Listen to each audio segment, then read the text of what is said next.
NDA के अंदर बड़ी बगावत, एनडीए के अंदर बड़ी बगावत जन्म ले रही है। नीतीश कुमार के 12 सांसद बहुत ही असमंजस वाली परिस्थिति में हैं। वह अब अगर नीतीश साथ रहे भी तो वह साथ छोड़ देंगे। ऐसे में नीतीश कुमार को तो अब एक इतना बड़ा मौका हाथ लगा है अपनी पार्टी का वजूद बचाने के लिए। जिस तरह से मोदी सरकार ने उन्हें सीएम की कुर्सी से हटाकर फेंक दिया था और ईडी सीबीआई के शिकंजे में डाल करके उनके लोगों में फूट डाल रही थी, अब भाजपा फंसी है। तो अब ऐसे में अगर नीतीश निकल गए तो फिर बिहार के बादशाह बन सकते हैं, फिर बिहार के बादशाह बन सकते हैं वह, और भाजपा का सपना धराशायी हो सकता है। मोदी सरकार गिरते कई राज्यों में भाजपा की सरकार गिर जाएगी, यह परिस्थितियां आ सकती है। इसके लिए अब नीतीश कुमार मौका मिला है तो वह भाजपा का साथ छोड़ते, क्योंकि भाजपा के साथ अब उन्हें बिहार में भी वोट नहीं मिलेगा। जो बांकीपुर पटना के अंदर जो नितिन नवीन का सीट खाली हुआ है वहां पर भाजपा के बहुत बुरे हाल हैं, ऐसे में संकेत मिलने लगे हैं।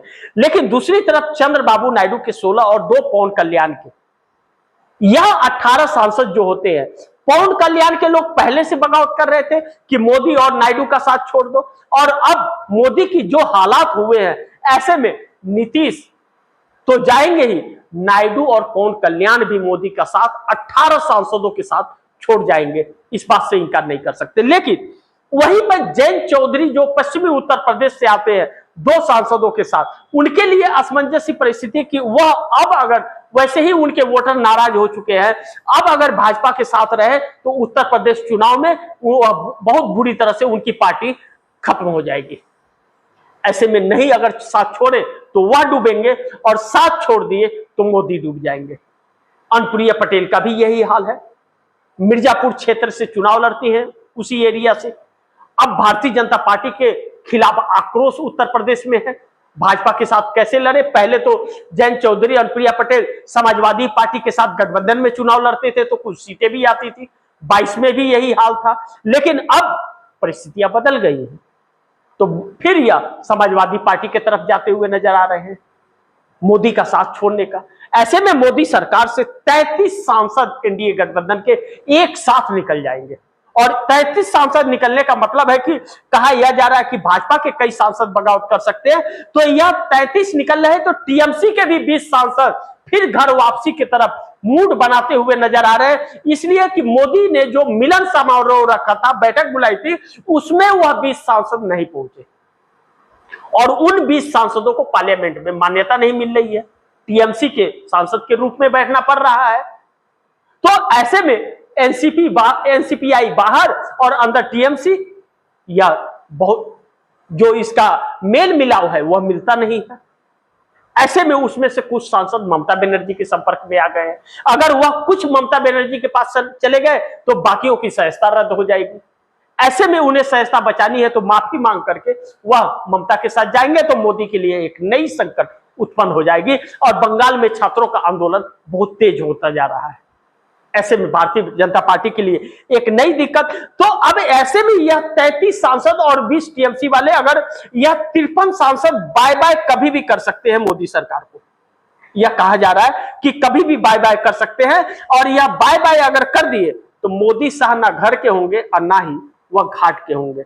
ऐसे में इनके लिए बहुत बड़ी समस्या उत्पन्न होने वाली है। लेकिन यहां एक चीज और महत्वपूर्ण है कि यह जो इंडिया गठबंधन जो एक मजबूत परिस्थिति में आ रहा है, और इंडिया गठबंधन यहां अविश्वास प्रस्ताव की तरफ बढ़ रहा है, तो यह किसके पक्ष में वोट करेंगे, मोदी शाह के या फिर इंडिया गठबंधन के? यह अगर वॉकआउट कर जाते हैं तो भी मोदी सरकार गिर जाएगी, क्रॉस वोटिंग कर देते हैं तो भी मोदी सरकार गिर जाएगी।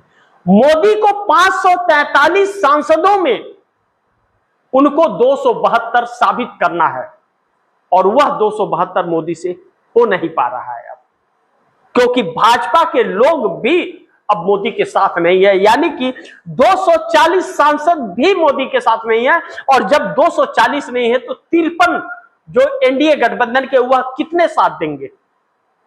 वह भी साथ छोड़कर जाते हुए टाटा बाय बाय करते हुए नजर आ रहे हैं, जो मोदी सरकार को और भी मुसीबतें को बढ़ा रहा है। विपक्ष जिस तरह से मोदी सरकार के पीछे पड़ा है, राहुल गांधी ने छात्र आंदोलन के दौरान जिस तरह से मोदी के घर के बाहर जाकर के धरना दे दिया, वही टर्निंग पॉइंट इस देश की राजनीति का रहा। और छात्रों के आंदोलन के बाद राहुल गांधी ने उस आंदोलन को जिंदा रखा है पार्लियामेंट के अंदर। लेकिन 13 अगस्त को पार्लियामेंट खत्म होने वाला है और उसके पहले एक बड़ा आंदोलन जन्म लेता हुआ नजर आ रहा है, यानी कि मुद्दे जीवित रहेंगे। और 4 महीना बाद 5 राज्यों के चुनाव होने हैं, नोटिफिकेशन निकल जाएगा और 2027 में ही 2 राज्य और होंगे, यानी कि 7 राज्यों के चुनाव हैं। और इन 7 राज्यों में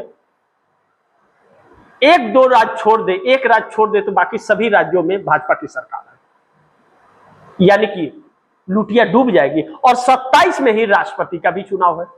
ऐसे में मोदी सरकार एक बड़े संकट का सामना कर रही है, क्योंकि अब लोग कह रहे हैं कि मोदी जो और अमित शाह मिलकर के जो धौंस जमा रहे थे, लोगों को डरा रहे थे जिस ब्यूरोक्रेसी के दम पर, वह ब्यूरोक्रेसी उनका साथ छोड़ रही है।